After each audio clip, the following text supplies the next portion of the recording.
I want to talk to you about a common misstep that myself and many, many other people have when they have begun developing the skill or the practice of humble inquiry, or more clearly, asking open-ended questions. As like in all things, we learn a new habit and we kind of just swing, the pendulum swings all the way to the other side, and it's the only thing we do. The reason I recommend that you start spending more time asking open-ended questions is so that you can build connection with the human beings in front of you, so that you can better serve the people in your space.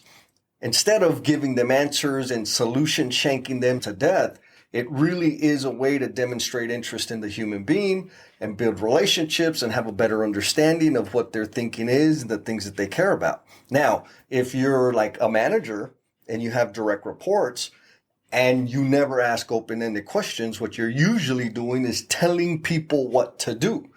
Sure, that's part of the job, but that's not all of the job. If you want to elevate and grow your career, you need to develop people. And so how do you develop people? Well, number one, you help them or support them in engaging their critical thinking. Help them stay tied and connected to their own agency. Giving answers all the time is not the way to do that. Asking questions is the way to do that. And more accurately, not leading questions, not closed-ended questions, but open-ended questions. What have you tried? How do you think that will work?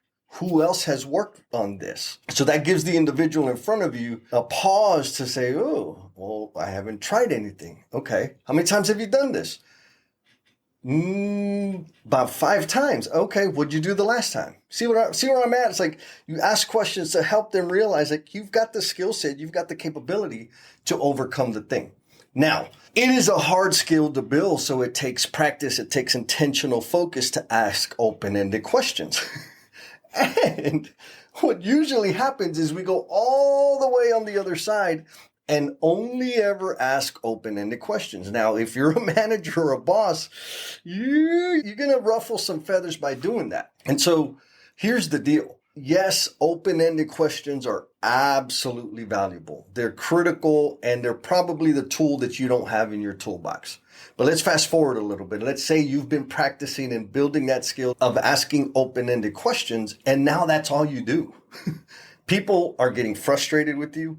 People know that if they come to you, they're going to get some wishy-washy question that isn't going to help at all. And that's also like not cool, because now you start losing credibility. And that ain't no good, especially when you're leading people, leading teams, or leading a business. So then it's like, well, but I thought you said to ask open-ended questions. Like, yes, building the habit of asking open-ended questions is powerful, but that doesn't mean to only ask open-ended questions. So the question then is, when is the right time? And so what I want to present to you is the coaching scale. So think of it as a sliding scale. On one end, like coaching is asking open-ended questions, that humble inquiry thing. On the other end is telling them what to do, or doing it and demonstrating so they know how to do it.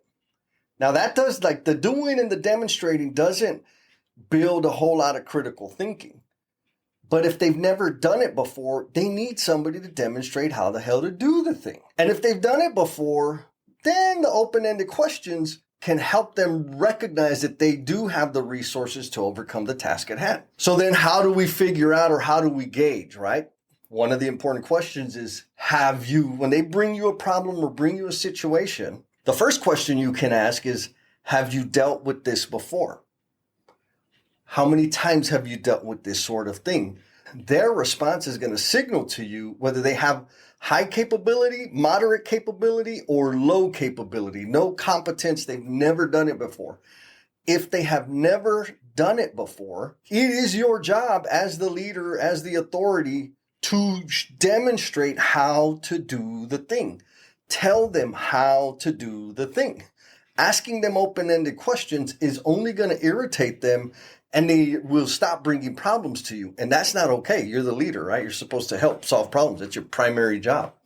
And so I want you to imagine a kid trying to teach a kid how to tie their shoes. Right? If you've ever done that before, maybe you just buy Velcro. That is an option. But if a child needs to tie their shoes and they've never done it before, it doesn't matter how many open-ended questions you ask them, they will not be able to tie their shoes because they do not have the skill set. They don't have that capability. So what do? You start off by tying their shoes for them. Ask them to pay attention, to look at what you're doing. And you do that a bunch of times. And then you start doing it together. You say, hold this and do this, and you kind of walk them through it. So now you're doing it hand in hand because they're building their capability. They're still not ready to be asked open-ended questions. And then once they got it, you let them do it, but under your direct supervision, coach them through the little knick-knacky things or things that they might forget. Super awesome way to do it. And then finally, once they've demonstrated they know how to tie their shoes, the next time, I don't know how to tie my shoes. Like, well, what did you do last time? Well, I did, okay. And you can ask them open-ended questions to get them over the finish line. And so the point is, you need to be prepared to slide all the way across the coaching scale in terms of humble inquiry, open-ended questions on one end. The venue for that type of coaching is when people have high competency. They've done the thing before. They have experience on the thing. You just need to help them remember that by asking them those open-ended questions. If they've never done the damn thing before, you tell them what the hell to do. There's a bunch of steps in the middle. The one thing that I'll add in the middle, just in case, like this is all new to you, from telling people how to do or doing it for them to just asking open-ended questions, right in the middle is providing some options. Well, here's a few things to consider. And the reason I say here's a few things for you to consider is because I'm not telling them what to do. Ultimately, they're going to make the decision. And that's ultra, ultra important because when they make the decision, they maintain the ownership of the thing. And so they bring me a thing. I say, ooh, and I say, well, how many times have you dealt with this before? I've never dealt. Well, I did once. How did it turn out? It didn't turn out too good. Oh, okay. How can I help you? Well, I'm looking for some guidance. It's like, okay, well, you've only done it one time. It didn't turn out the way you wanted it to. What do you think about these three options? Right? And option A, option B, option C, these three approaches. And then they start kicking it around. It's like, okay, which one do you feel most confident with? We'll just say option C. Awesome. What do you need from me to help you execute that thing? They answer you, you do what they ask, except for doing it for them, right? Because you want to build the capability and send them on their way. So that's 3 points. There's a bunch in the middle, like scattered all around. But the important takeaway I want you to know is when you're building the habit of asking open-ended questions and demonstrating humble inquiry, be careful not to stay stuck there. Also know that as the leader or just a decent human being, sometimes you just got to get your hands dirty and go in there and do the damn thing with them or for them. If this landed with you, leave me a comment in the chat. And when you get a chance, check out the replay of the live stream I had on time management. Be kind to yourself, be cool, and we'll talk at you next time. Peace. Thank you for sticking it out all the way to the end. I know you got a whole lot of stuff going on. And in appreciation for the gift of time that you have given this episode, I want to offer you a free PDF of my book, Becoming the Promise You're Intended to Be. The link for that bad boy is down in the show notes. Hit it.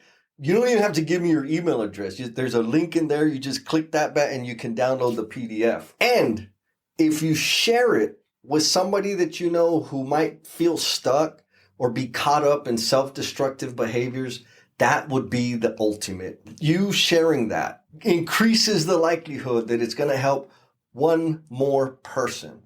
And if it does help one more person, then you're contributing to me becoming the promise I am intended to be. Be kind to yourself, be cool, and we'll talk at you next time. Peace!